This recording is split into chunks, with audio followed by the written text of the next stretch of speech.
Zoning for the subject site and immediately surrounding area is CP3, and the site is classified as a regional commercial center in the comprehensive plan. The area is heavily auto-oriented with 2 retail club membership big box stores, several hotels, restaurants, and consumer service center uses. Several auto repair type businesses exist in the immediate area. Residential uses and zoning lie outside of the commercial area in the form of both single family to the north and multifamily to the southeast.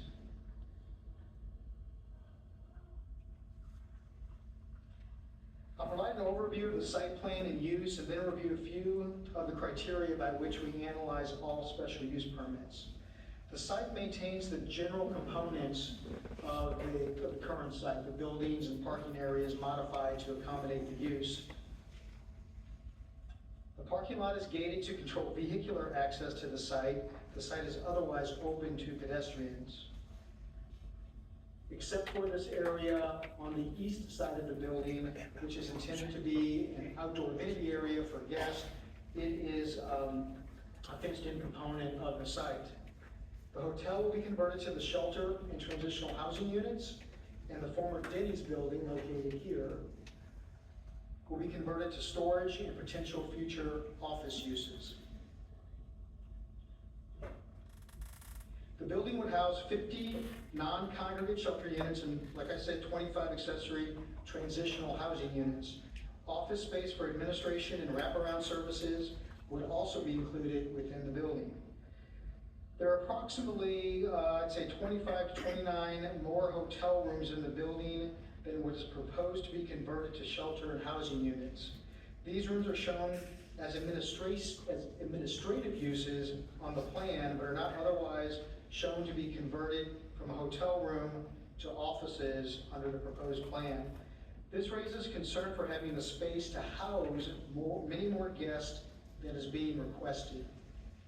The building is intended to be secure via key card entry, and shelter occupants will be searched for certain items prohibited on the property, namely drugs, alcohol, and weapons. The hotel building will receive fresh paint, and the Denny's building and parking lot are in need of a complete rehabilitation. There has been discussion of the viability and current condition of the hotel property as if the hotel were in a state of operational failure. At this time, the hotel is currently operational and is actually the 5th highest generator of transient guest tax in the city. Staff have noticed some deterioration of the property this year, presumably due to the current owner waiting to see if the project is approved, by which a complete rehabilitation will be made to the site after its sale. If the project is not approved, staff will reach out to the owner to begin discussions of bringing the property up to code. Items like the Denny's building and parking lot are not acceptable at this time from a property maintenance perspective. The plat comprises 2.6 acres, contains 1 lot, and is really a technical requirement of the process, so I won't spend time reviewing it, except to note that it complies with the code. Turning to the special use permit review, I will note that while city staff acknowledges the need for additional services for the unhoused in Johnson County and believes that the city should be a part of a comprehensive countywide approach to fully address this complicated issue, it is staff's opinion that the current application places an unreasonable burden on this area of the community and on the city's resources and should be denied. Staff's recommendation is based primarily on the factors noted on this slide, which I'll review in greater detail in the slides that follow. As you know, we analyze SUP requests against at least 13 criteria found in the development code. Those are reflected on this slide, and I'll provide more detail on a few that are relevant to these applications. I hope the council will find that staff has analyzed this application against these criteria as we would any other special use permit application. Taking, for example, the character of the neighborhood. The area within 1 mile of the site is comprised of regional commercial uses, residences, several public and private schools of many grade levels, no less than 6 city public parks, and during the winter months, a homeless shelter numbering at least 30 occupants. It is common knowledge in our own experience that shelters draw people that will create additional demand on city resources, as discussed in the staff report and as will be discussed later in this presentation. It is for these reasons that we reviewed a broad area for the neighborhood. These noted areas stand to be impacted if the shelter is approved at this location, especially as it is likely to magnify the impacts already realized by the only other shelter of its size in the county during the winter months. This area, in our opinion, is unable to absorb additional impacts, even with additional resources to mitigate the impacts, without burdening residents and businesses and being detrimental to the character of the area. City Manager Yoakum noted this further concern, which is the fact that the city in 2007 made a finding of blight and economic obsolescence for this area and created a tax increment financing district to stimulate and improve the overall economic welfare of the city. Several public and private projects were born out of this effort, including reconstruction of the I-35 and 95th Street interchange and several retail and hotel projects as highlighted in the staff report and on this map. Establishing a use that draws negative externalities to the area is counter to the city's long-standing efforts to help owners rehabilitate properties and reduce crime. As mentioned, this land use produces certain impacts and greater demand for city services that by their nature can disrupt other uses in the area. We know this because the city experiences call for services today. These impacts will be magnified if the 50-unit shelter is added to the existing 30-occupant winter shelter. Not all the impacts and behaviors are criminal, to be sure, but they can be disruptive to residents, business owners, and patrons of surrounding businesses that are not as well equipped to de-escalate situations or handle such disruptions. It's been reported that there is no pedestrian connection between Project 1020 and the proposed shelter site, and that the sites are isolated from one another so that Project 1020 should not be a factor in the review of the proposed shelter. This idea of no pedestrian connection is simply not true, as sidewalks do connect the sites, and I-35 is no barrier at all for those wishing to travel between the sites. Project 1020 is approximately 3/4 of a mile from the hotel site and commercial district, and within staff's release definition of the character of the neighborhood area. I'll now invite Police Chief Lehman to the podium to discuss the use's impact on calls for service. I'll return to complete staff's presentation. Thank you, Mayor.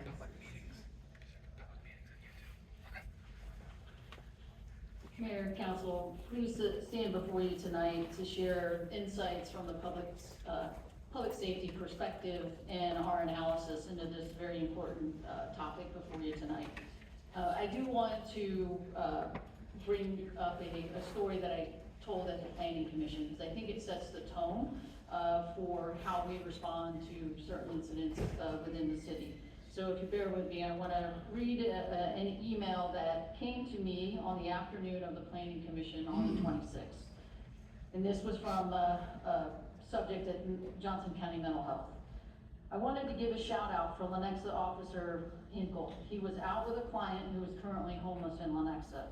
He spent a great deal of time with the client, advocated for him, spent time getting to know him, and made sure he was able to talk to the crisis line and get a referral to the homeless team. Leo Hinkle also made sure that the client had a place to wash his clothes tonight, since he has a job interview tomorrow. That he had a place to clean up for his job interview, and that he will be safe tonight.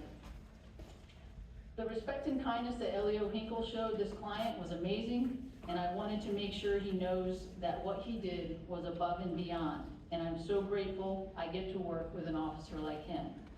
Now, my point for telling you that is because we do other outreach to other communities.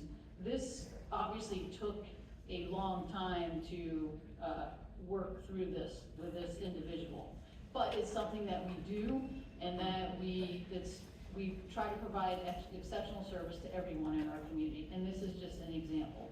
We also provide meals at Project 1020. Several people from my staff, and including myself, actually volunteer Project 1020. So just kind of want to set the tone on that.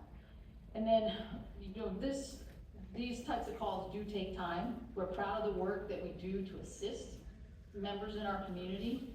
And at the same time, we also must acknowledge that that creates additional demands when we are working these types of calls for service on our resources.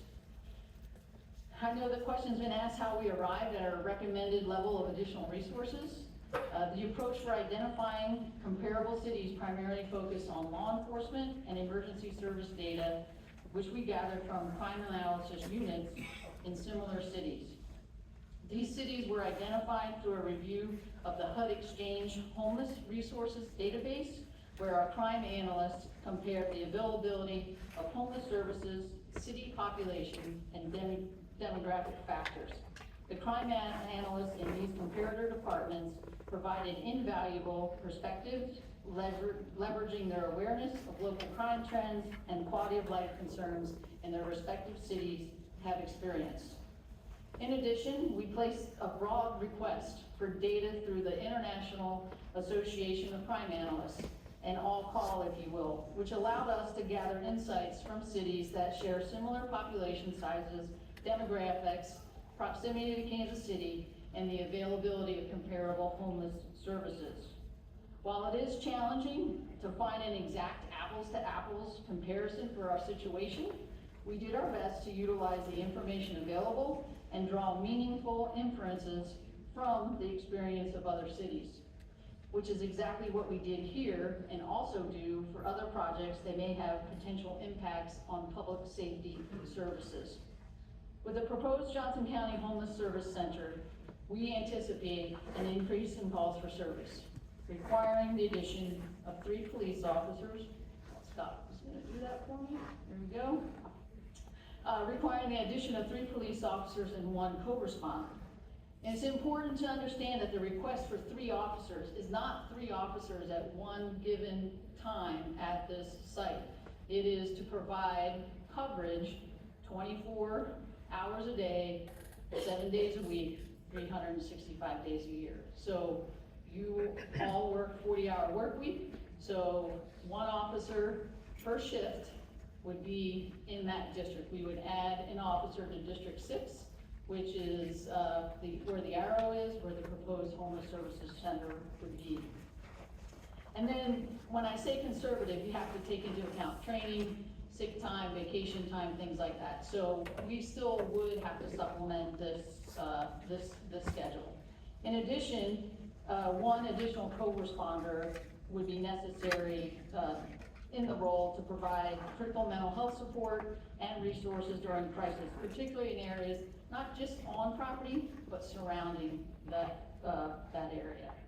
This staffing model ensures we can maintain the necessary presence and proactive community engagement needed not only on property, but in the surrounding proposed resource center. As you can see, and what's previously been mentioned, this comes with a financial cost to the city of Lenexa, an estimated $456,000 annually, and this commitment will be necessary to ensure that there is no burden on our public safety resources.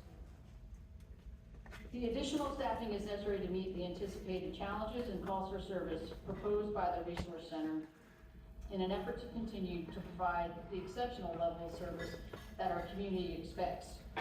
In summary, while finding exact comparisons was challenging, our staff worked diligently within a short time frame to gather the most relevant data available. By combining this information with our own experiences of those comparable cities, we are confident that the findings offer a solid foundation for understanding the potential impact of the proposed resource center. And I would like to reiterate as well, we understand the types of calls for service that we would be responding to are not just ones of criminal acts or things like that. We get a lot of check and welfare calls, medical calls at those types of facilities, and those are the calls for service that we would expect. We're not saying that people that utilize those facilities are criminals. We're saying, and actually, a lot of times, people that are in a homeless situation actually are victims of crimes, not suspects in crime. And we understand that. but there is a realm of other calls for service that we would be prepared to take on if this project goes through. Mayor and council, thank you for your time and consideration, along with your ongoing support of community safety efforts, and I'll be available later for questions as well.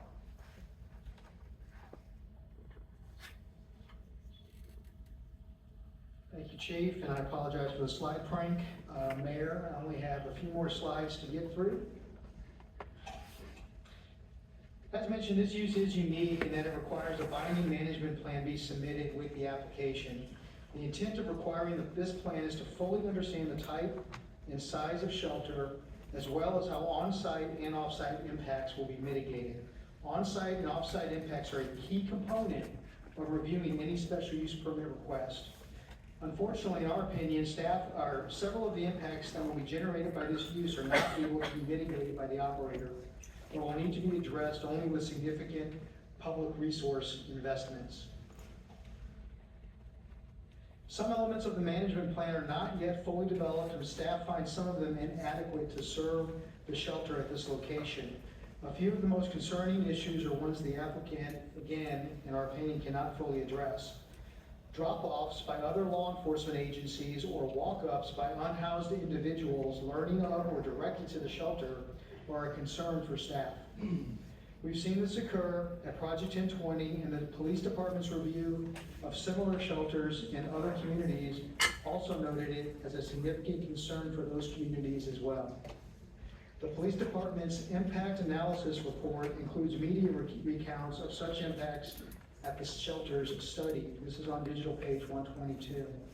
There was testimony at the Planning Commission meeting by a nearby resident of a homeless family in the neighborhood that stated they were told to come to La Quinta to receive shelter even before it has been established. Those attracted to the shelter but unable to get in are left to make difficult choices about where to take shelter for the night. This issue is greater than this application, but is of critical importance to a more comprehensive approach to addressing homelessness in the county. Restart has provided a walk-up policy in the event unhoused individuals simply show up or are dropped off, which is to temporarily house them and assess them the next day. In Restart's September 11th letter, it was stated that walk-up rooms would be available for this use and would be counted in the approved shelter capacity of 50. This was the first time staff had heard the existence of such problem-solving rooms in the facility. Other concerns relate to the unknown nature of Restart's revenue streams, which Manager Yoakum addressed, which directly relate to the ability to succeed in this effort, namely the fact that the 3 largest cities have not committed to funding the ongoing operations for the first 5 years. Other concerns relate to the inadequacy of the transit system to serve a shelter at this location, and how the shelter intends to communicate with the surrounding neighborhood if approved. Given that Restart has indicated that their guests must use public transit to access employment, the fact that only a few transit lines with limited days and hours of operation are available nearby is of concern. For example, Route 495, running along 95th Street, departs 3 times in the morning and 3 times in the afternoon, 5 days a week, with no service on Saturday or Sunday. This use demands a more robust transportation plan than merely relying on the public transit system for employment. In summary, the safety and welfare impacts of this land use on surrounding land uses and the commitment of the city's resources are too great in staff's opinion. The Planning Commission considered these requests at their August 26th meeting. After several hours of public hearing, the Planning Commission voted unanimously to recommend denial of this application based on the review of the factors in the code. After you hear from the applicant and public, staff recommends the council deny both applications. Thank you, Mayor and Council. Staff will be available for questions after public comment. Ms. Boyer? Good evening. Do I switch out here? There it goes.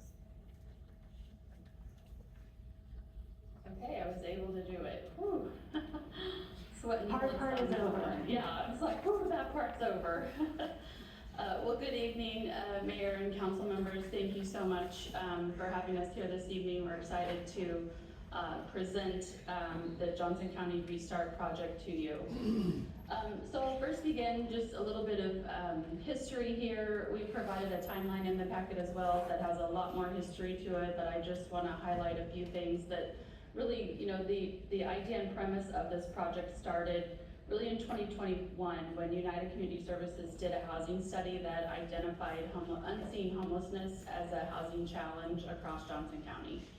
And so that really then sparked a number of things to begin to happen, right? The conversations began happening at the county level with the housing subcommittee, and then making recommendations that, you know, there really needed to be some thought put into really addressing homelessness. And from there, the Dignity Project study and report, which I'm sure you've all seen and are familiar with, you know, was also produced in the summer of 2023. And that report really identified the gap in services within the continuum of care of Johnson County, being that of the need for non-congregate shelter and for additional transitional housing beds. Particularly targeted to adults because there is no option for adults now to be able to go to in Johnson County. So that's where the premise of this project really came about.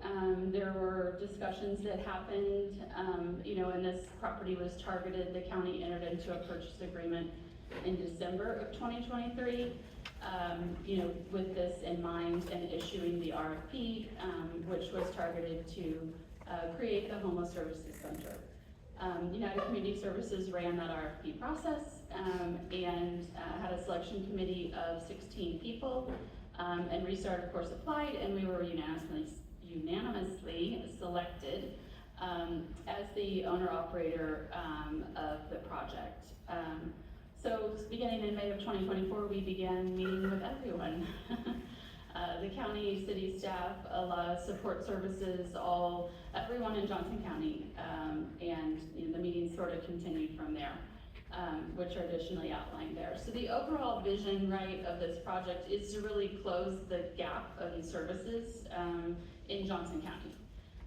And to do that in a way that provides a unique shelter that doesn't exist, right, is non-congregate, which means no one shares a room with anyone. So everyone has their own room and their own bathroom, which definitely helps to mitigate any shared room issues that can happen. We have shared rooms in Kansas City now, and roommate challenges happen, and people get upset with each other, people's stuff disappears.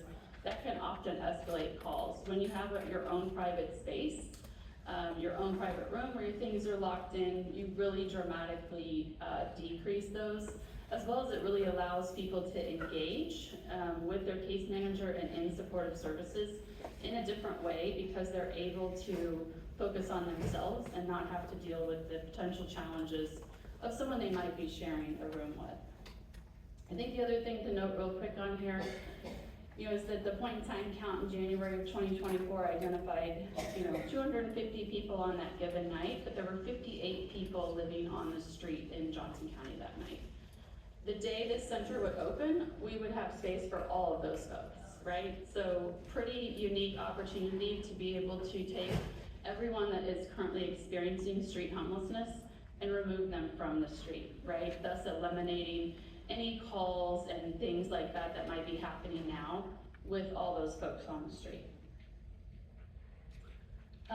So when you look at the character of the neighborhood, zoning and suitability, again, of course, there's a quick picture, snapshot, the sort of aerial view. The center is, you know, located in a regional commercial center, which is a homeless shelter, you know, is allowable with a special use permit in that center. A complete site and building assessment were completed. We are proposing to invest $3.3 million into this property. And we believe that is really in line with the TIF goals.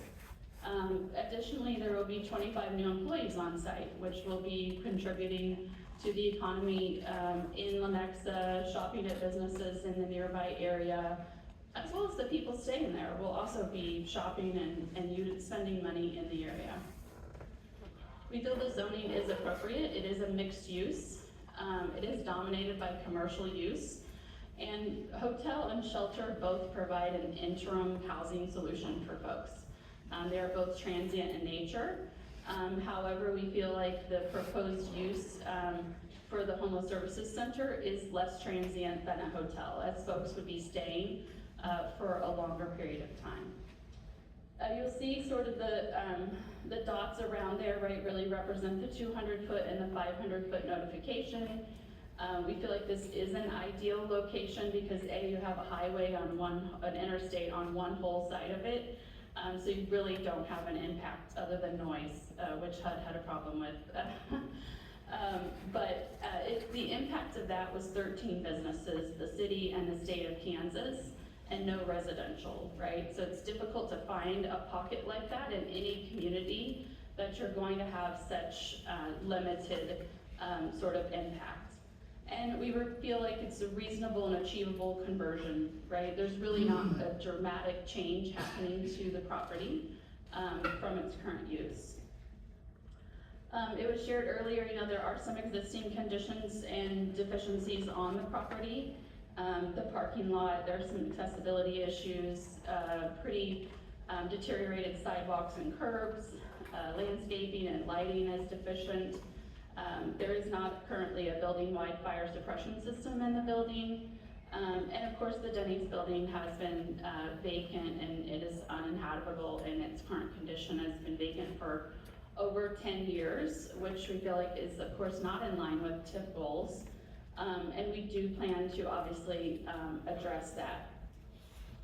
The site improvements include, of course, removing any blight and bringing everything up to code in line with TIF goals, repaving the parking lot, repairing those sidewalks and curbs, new landscaping to be current with, to meet current code, and update lighting, especially exterior lighting for security and visibility and code compliance. As Mr. McCullough mentioned, there is security fencing, controlled access to the property. Those things are really important to us as well, as we know it is to the community, but we also really want to control who's coming on the property, including vehicular access to the property. It's a fairly large parking lot, so that's really important to know that people that are coming onto the property have business to be there.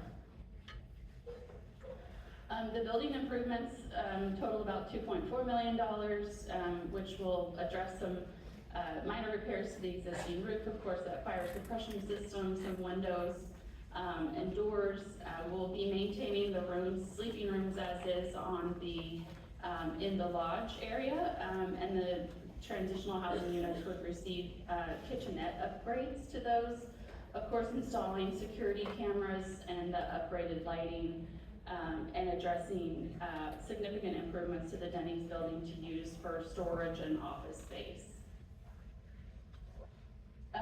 So overall, in the project improvement summary, we really feel again like the hotel by nature serves transient guests, and therefore the overall use, ultimately remains unchanged, except for the fact that people would be referred to us, and they would remain on the property for 30 to 90 days at a time, so there would be less turnover of that, providing more stability.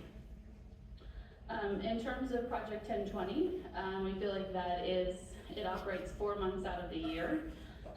So if there's any potential impact, it's certainly not a year-round impact.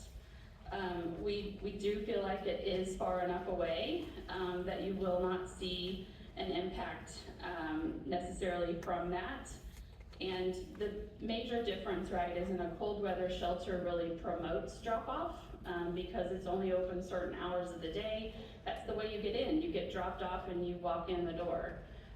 The Homeless Services Center does not operate like that. It is a referral-based program.